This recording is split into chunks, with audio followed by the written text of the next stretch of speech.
bounce, bounce, bounce. Good morning, good evening, good afternoon. Kamari Ellis here with another edition of Ask Kamari's Investing Basics Challenge, 30-day challenge. Today is number 14, number 14. Today we're going to cover real estate basics.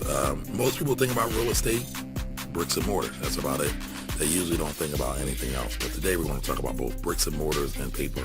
That's right, the stuff you can trade. Now, when most people think about buying real estate, they think about a residential home, but there's actually several different industries that encompass real estate, or sectors that encompass real estate. So you can buy retail, residential, office, healthcare, lodging, self-storage, timber, industrial, and infrastructure.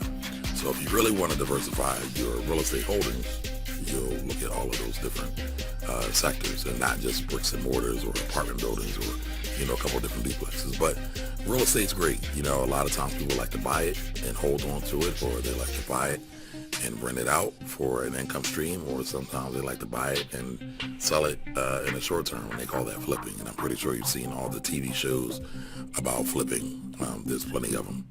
So, it's just one thing you want to think about when you get into mortgage, or into real estate, is what kind of debt you want to take on, if you have enough cash, if you really have the mindset for becoming a landlord or a property owner, because there's a lot of different things you have to do. But, the other things you also want to think about is you don't just have to own real estate in the brick and mortar form. You can own it in the paper form. And a lot of times people buy those in what they call our REITs, and that's REIT, which stands for Real Estate Investment Trust.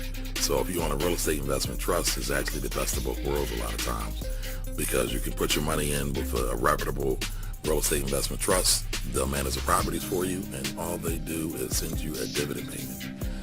It's making it a little bit simple, oversimplifying it rather, but that's the gist of it, as opposed to being a property manager or property owner, where you have to actually either have a manager or you go over and do the repairs yourself.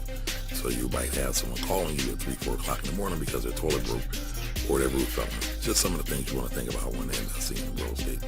So like I said, think about real estate in its whole totality. It's another market. It's another investment vehicle you want to think about in your total investment scope, or your total portfolio. It definitely helps to diversify things out. All right, so that's it for day number 14. Day number 15 is going to be foreign exchange, or the FX markets, or the Forex markets. And we'll talk about that tomorrow on day 15. I'll see you soon. Don't forget to subscribe to the YouTube channel right above me. Bye-bye. Bounce, bounce, bounce, bounce, bounce, bounce.